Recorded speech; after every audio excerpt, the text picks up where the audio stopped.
धीरे धीरे फिर नई भक्ति 9 दिन और खेचा तानी 10 दिन, फिर जैसे के तैसे। ये अनिष्ट की भक्ति है। कथा सुनने से जो भक्ति जगती है वो नैष्ठ की भक्ति होती है। हम यह बात प्रतिज्ञा पूर्वक कह रहे हैं, कथा सुने और जीवन में परिवर्तन न हो यह संभव नहीं है, यह हम शपथ पूर्वक कह रहे हैं। कथा श्रवण से जीवन में परिवर्तन अवश्य होता है, इसमें कोई संदेह नहीं। श्रद्धा पूर्वक कथा सुने, अवश्य परिवर्तन होता है। कितना प्रभाव पड़ता है कथा श्रवण का, हम कह नहीं सकते।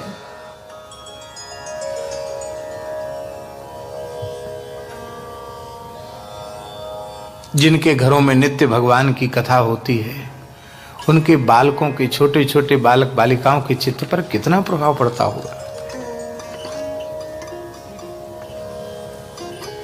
हमारे यहाँ आचार्य जी एक महात्मा रहते हैं, बहुत अच्छे महात्मा हैं, जिनको महात्मा कहना चाहिए वो है। अब हमें बड़ा भय और संकोच भी रहता महात्माओं का स्पष्ट नाम लेने से, लेकिन क्या करें, कहे बिना रह नहीं जाता। एक महात्मा का हमने नाम ले दिया, वृंदावन के बहुत अच्छे संत हैं, तो एक एकांत कक्ष में आकर बहुत फूट फूट कर रोने लगे। हमने कही क्या बात हुई महाराज? बोले महाराज हम गरीब साधु जैसे तैसे वृंदावन में पड़े हैं, ब्रज में पड़े हैं, भजन कर रहे हैं, आप कथावाचक हो, आप हमारा नाम कहीं व्यासपीठ से ले दोगे तो दुनिया तो खा जाएगी, हमको परेशान करेगी, तो आप ऐसा मत करो। कथा में आ जाएं तो ये भी मत कहो कि आगे आके बैठो। ऐसे अनेक संत आते हैं ब्रज में। दास जब कथा कहता है, 3-3 लक्ष्य नाम करने वाले संत, अहर्निश नाम करने वाले संत, लेकिन ऐसे बैठ जाते हैं, कहीं भी सामान्य भाव से बैठ जाते हैं।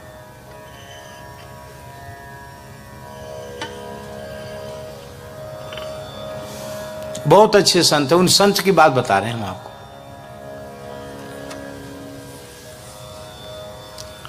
लगभग 50 वर्ष से ऊपर वृंदावन में हो गया उनको, ब्रज के बाहर जाने की तो बात ही नहीं है।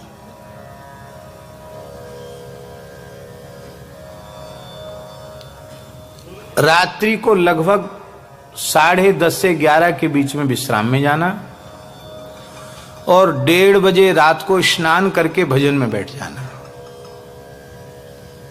यह साधन कम से कम 50 साल से लगातार एक जैसा चल रहा है।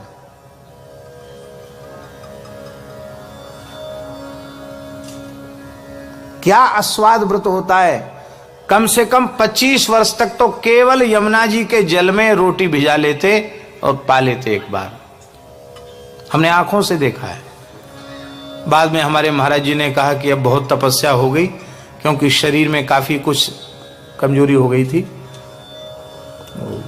कुछ बीमार हुए तो रामकृष्ण मिशन ले गए उनको, और कुछ खाए नहीं। तो वहां के स्वामी जी बड़े नाराज हुए, कैसे महात्मा को भर्ती किया, कुछ खाता ही नहीं। दूध बोले नहीं, घी बोले नहीं, दही बोले नहीं, खिचड़ी नहीं, फल नहीं, मिठाई नहीं, अरे तो क्या खाते? रोटी जमुना जी के जल में भिजा के। बोले इसके शरीर में बहुत कमजोरी आ गई। फिर महाराज जी ने समझाया कि बहुत तपस्या हो गई, अब जो ठाकुर जी को भोग लगता कुछ ले लिया। अभी बड़ा अद्भुत जीवन है उनका। हरि तज किमपि प्रयोजन नहीं, ऐसे महात्मा है। और खरे इतने हैं कि हमको भी टोकने में या हमारी भी कोई अनुचित बात को तुरंत टोकने में उनको कोई संकोच नहीं। अच्छे महात्मा मरुपीठ में विराजते हैं। तो एक बार हमने उनसे पूछा, हमने कहा महाराज जी आप वृंदावन कैसे आ गए, साधु कैसे बन गए, बहुत पहले की बात। उन्होंने कहा कि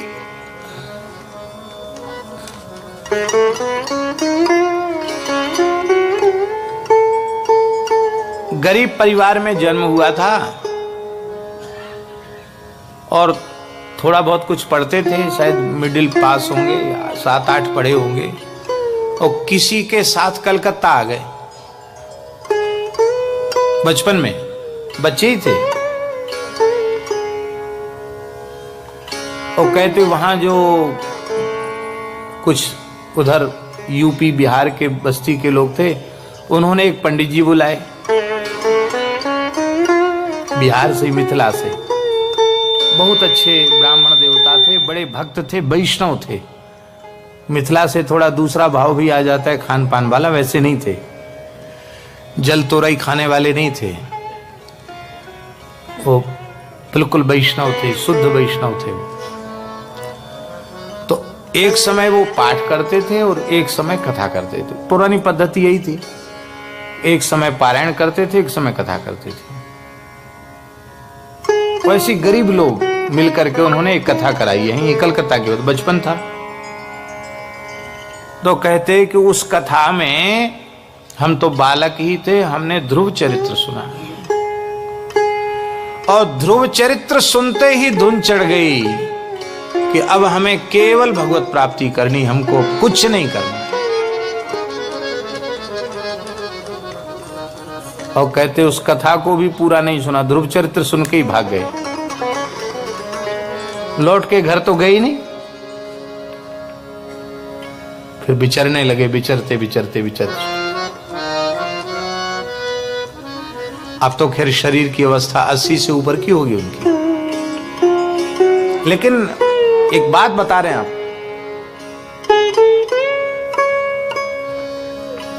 कथा का कितना प्रभाव होता है, बहुत प्रभाव होता है कथा का जीवन में। पर क्या करें, कथा सुनते ही नहीं, श्रद्धा पूर्वक नहीं सुनते, कथा में रुचि नहीं जगती, इसलिए हम लाभ से वंचित हो जाते हैं। अमेरिका की धरती पर रहने वाला एक मारवाड़ी वैश्य परिवार बहुत प्रयास पूर्वक, उसकी माता का बहुत व्याकुल थी कि कैसे भी महाराज से बात हो जाए। हम फोन रखते नहीं, फोन से प्रायः बात करते नहीं, लेकिन लोगों ने कहा महाराज बड़ी परेशान है, आप कैसे भी थोड़ा बात करो। ठीक कर लेते हैं। बोले मेरे बच्चे से बात कर लो, बहुत रो रहा है। ठीक है, क्या बात है बेटा? उस बच्चे ने कहा, आचार्य जी, उस बच्चे ने कहा कि मैं अपने माँ बाप की बिल्कुल बात नहीं मानता था, और यहाँ की धरती की जितनी गंदगियां हैं वो सारी गंदगी मेरे जीवन में थी, खान पान से लेकर आचरण के शुद्धि तक। और मेरे घर में बड़े अच्छे संस्कार, मेरे माता पिता बड़े दुखी थे, पर मेरे एक मित्र ने आग्रह किया और आपने जो सीकर में महाभारत की कथा कही 1 महीना, उसको हमने सुना, तो अब सुनकर के मेरे जीवन में पूरा बदलाव आ गया। मैंने आपको देखा नहीं है प्रत्यक्ष, पर मैंने अपने जीवन में कुछ निश्चय किए, आप उनकी पूर्ति का आशीर्वाद दें। क्या निश्चय किए हैं? बोले मैं अपने जीवन में कभी झूठ नहीं बोलूंगा,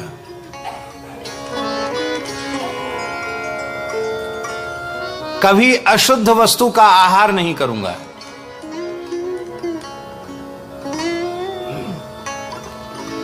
कभी अशुद्ध काम नहीं करूंगा, बुरे काम नहीं करूंगा,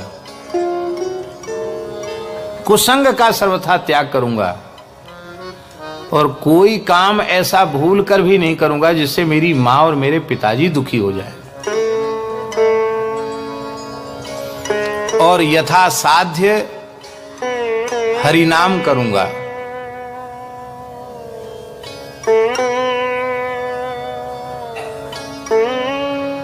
मैंने ये निश्चय किया है।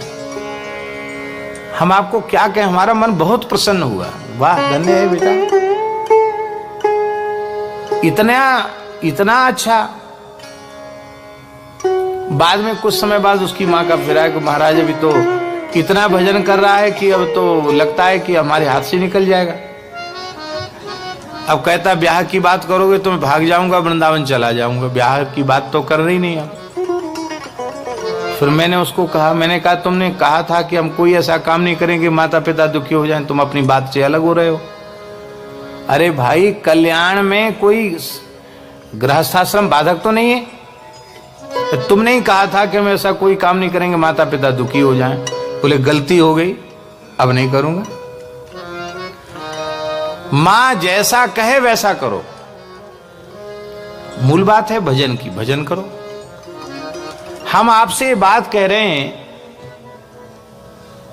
कि ये इनका एक बार वो बच्चा केवल वृंदावन इसलिए आया, केवल देखने आया, मिलने आया, केवल मिलके चला गया। हम आपको ये बात इसलिए कह रहे हैं कि वहां की धरती पर पैदा हुआ, मूल में तो भारतीय लेकिन पैदा तो वहीं हुआ। वहां की धरती पर पैदा हुआ, वहां पढ़ा लिखा, वहां के संस्कारों से प्रभावित एक युवक केवल कथा सुनकर, जिसने अभी संग नहीं किया, केवल कथा सुनी, उसके जीवन में इतना परिवर्तन आ सकता है। और कोई श्रद्धापूर्वक निरंतर कथा सुने, परिवर्तन क्यों नहीं आएगा? अवश्य आएगा। कथा सुनने का व्रत ले लो। हा हा, क्या कहना।